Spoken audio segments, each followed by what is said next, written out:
Okay, here we go. We are going to be sketching exponential and log functions by hand, just some basic ones.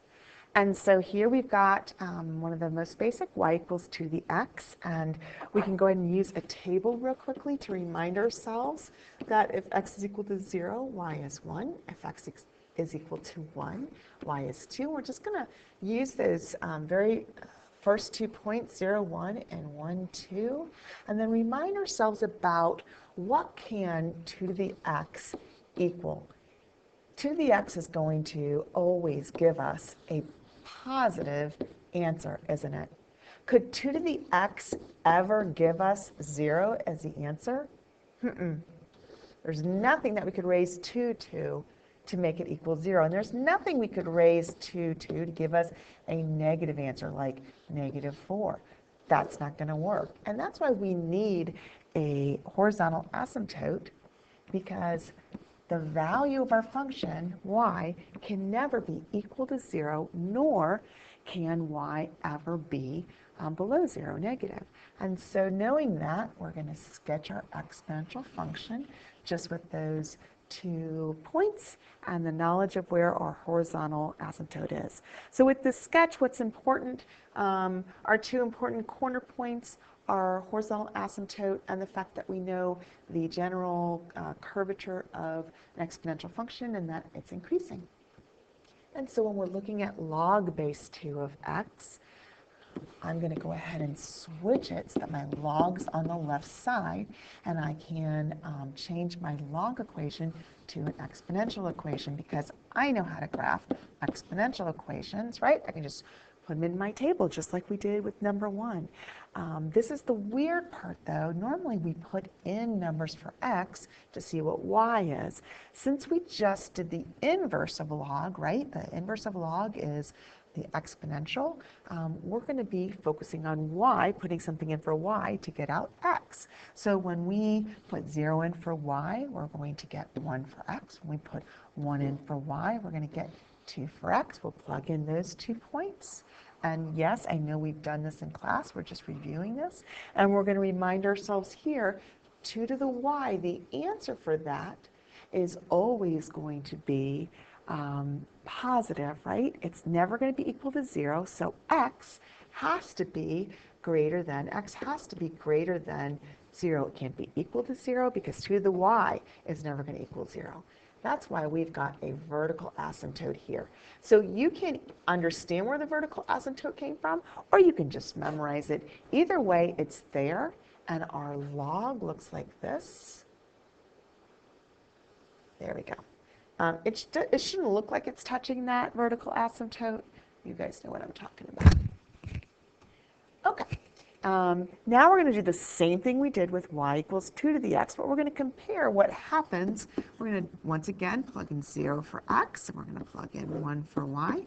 We're going to plot those 2 points, 0, 1, and 1, 10. Way up there, we're going to remind ourselves that 10 to the x we can never get an answer for y that's equal to 0. So that's why y equals 0 is our horizontal asymptote. And of course, our answer can never be negative. And our exponential graph looks something like that. Okay. So these aren't perfect graphs like Desmos would give us, but it's a good sketch. We need to show, whether we're doing it in homework or on the test, that we know where our asymptote's located, and 2 good corner points, and the general direction, whether it's an increasing or decreasing graph. And so now we're looking at log base 10, which of course really is just log of x, but I write it with the base 10 so that it can remind me that I've got 10 to the y equals x. Once again, that's the inverse. Well, I shouldn't say that, because really these 2 things are equivalent. The inverse would be 10 to the x equals y. We're not graphing the inverse. We're just writing the log, an equivalent log statement in exponential form so that we can graph it.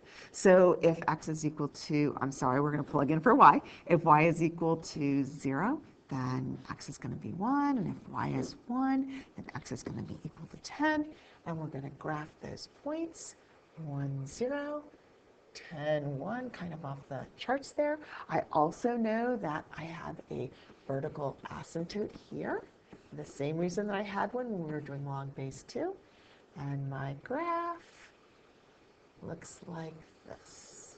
Okay, it should be increasing. I don't really like how that looks. Let me try that again. It should look like,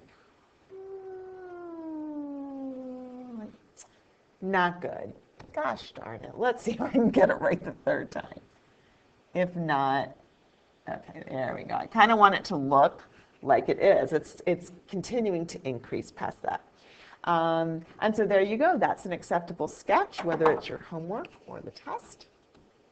And now let's talk about how we use those basic graphs that we just did really quickly and apply them to something that looks a little more difficult.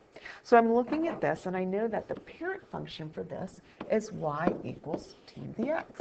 And I know the important points for that, right? When x is equal to 0, y is 1. So I'm going to put the little points here, but I know that's not really my graph. When x is 1, y is 2. And I know that I also have an asymptote here.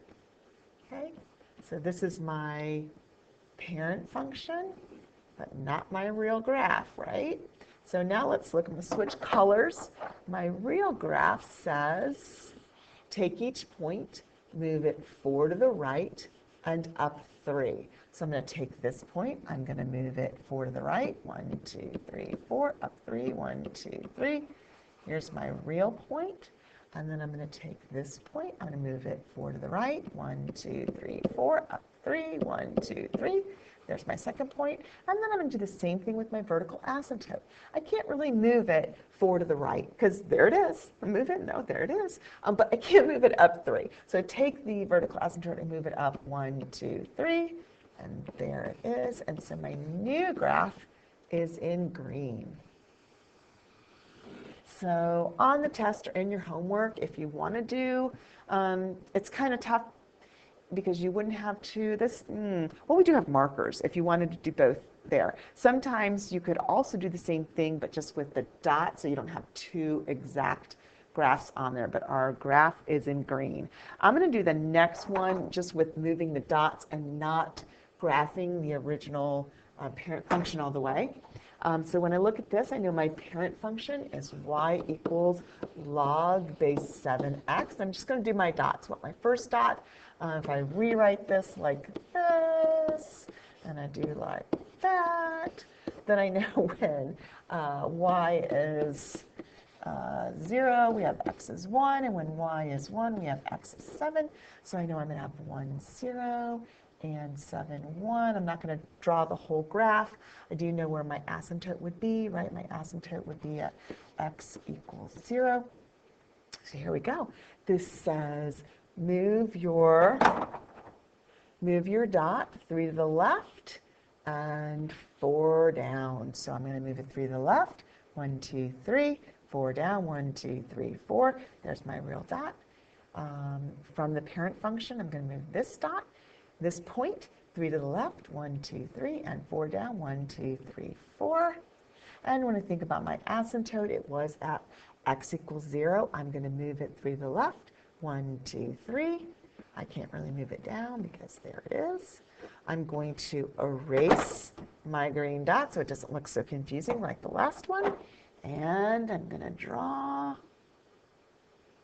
Not a good sketch. I want to show that it is going up, through, but continues to increase. Oh, that was much better.